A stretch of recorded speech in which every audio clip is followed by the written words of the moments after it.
If you find this recording, do not trust the timeline. Look, I've been staring at these classified case files for weeks now, and honestly, the deeper I go, the less our digital world actually makes sense. You know, we leave little pieces of ourselves everywhere, right? Security cameras, cloud storage, digital timestamps. But what happens when someone figures out how to literally edit reality?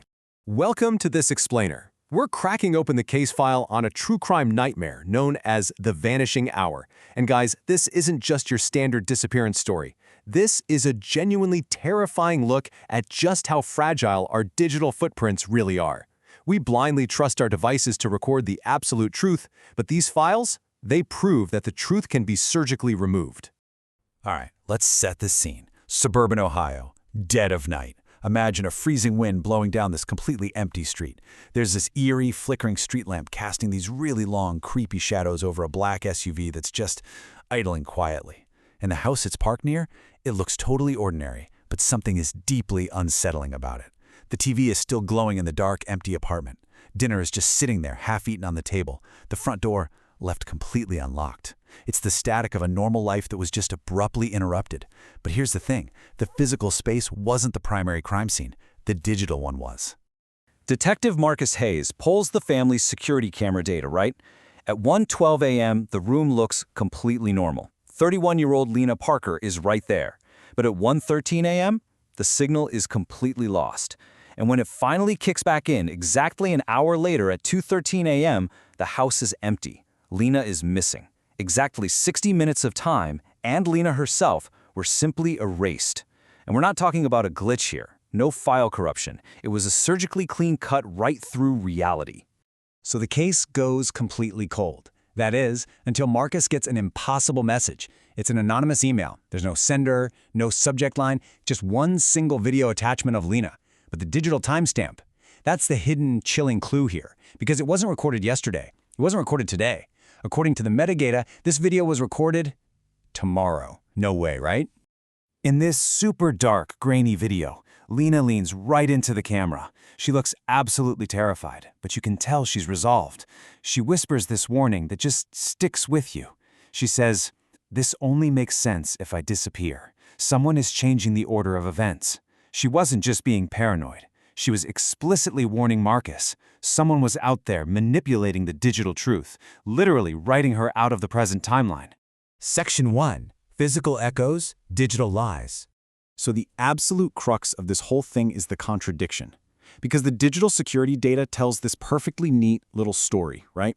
An empty room, no forced entry, no struggle whatsoever, just flawlessly clean. But the physical evidence tells the actual truth. Marcus went back to the house, straight to that kitchen table. And right next to Lena's half-eaten dinner, there was one cup. But right beside it, sitting in a very thin layer of household dust, was a perfectly clean circle. It's this incredible detail of a vanished reality. A second cup had been sitting right there. Someone else was sitting at that table with Lena. They managed to erase themselves from the digital feed, sure, but they totally forgot about the physical world. And there were actual physical witnesses to this invisible presence, too. Marcus interviewed this really nervous old neighbor who explained something bizarre. Every single Thursday, at the exact same time, that black SUV would arrive, kill its lights, and just idle under that flickering lamp for exactly 12 minutes. And then it would drive off. And when Marcus asked him who actually got out of the car, the neighbor's answer is just chilling. He said nobody ever got out. It was just a dark car waiting out there in the shadows. Section 2. The Data Conspiracy. So how do you even pull off a crime like this? How do you actually erase time? Well, forensics cybersecurity experts got their hands on recovered cloud files, and they broke down the exact mechanics of this timeline erasure.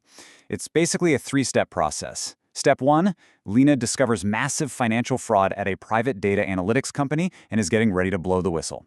Step 2, instead of sending a hitman, the company uses their unprecedented data access to literally map out her entire life, finding every single security blind spot she had.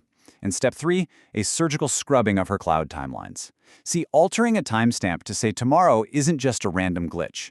It is a terrifying display of absolute dominance over a victim's data. And we actually know this for sure because of some deeply unsettling intruder footage that was eventually recovered from a hidden local backup. The person's face is completely hidden, but if you watch how this intruder moves, it's wild.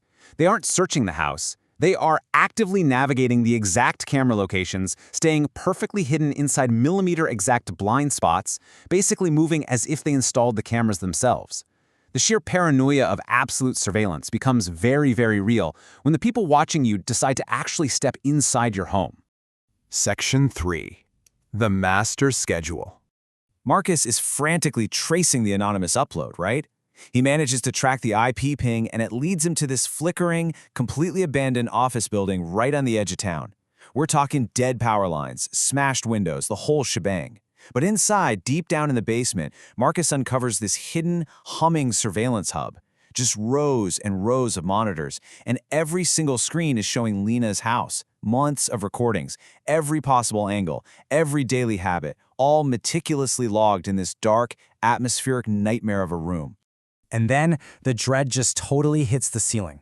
One of the monitors suddenly switches on, and it's a live feed. Marcus stares at the screen, and his breath just catches in his throat, because he's looking at a recording of his own apartment, real time, the exact dark, empty room where he lives. And then, a synthesized voice crackles right through the building speakers, saying, "You investigate people, we investigate everyone." Instantly, the lights cut out. Heavy footsteps start echoing in the dark. Marcus runs, bursting into the main server room, but it's completely empty. They wiped the drives and vanished. The only thing left behind is this classified physical folder, simply labeled Vanishing Hour, and inside, side-by-side schedules mapping out the futures of ordinary people. According to these files, ordinary citizens aren't just being monitored, their actions are literally being controlled. Lena Parker wasn't just missing, her future was erased. Guys, they aren't predicting the future here, they are actively writing it. Weeks pass. The case gets publicly closed. 0 suspects found. The public just moves on to the next crazy internet theory. And Marcus Hayes? He's just sitting alone in his dark apartment. A weary, absolutely obsessed investigator who finally knows the terrifying truth about these disappearing timelines, but has literally no way to prove it. Section 4. Check your clocks. The tension in Marcus's dark apartment is practically suffocating. He's just sitting there in the pitch black. And then, suddenly, his phone vibrates on the coffee table. The screen lights up the entire room with this harsh, bright glow. It's an unknown number. One new message. He slowly opens the message, and it contains one single, absolutely terrifying sentence. 1:13 a.m. is tomorrow. It's the exact time of Lena's disappearance. The exact same digital signature. The watchers aren't done yet, and Marcus realizes, with this sinking, cold certainty, that his own timeline is about to be completely erased.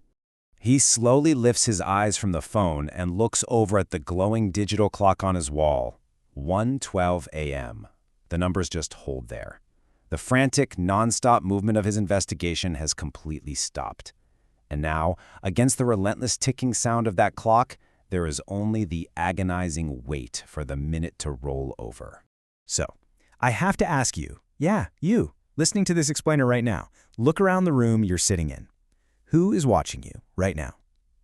We fill our homes with so many lenses and microphones, and we completely trust the data they feed us.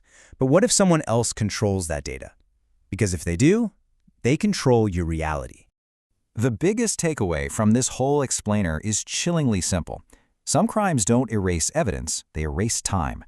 So, as we fade out here on this sound of that relentless ticking clock, you really need to ask yourself what gaps might exist in your own digital history.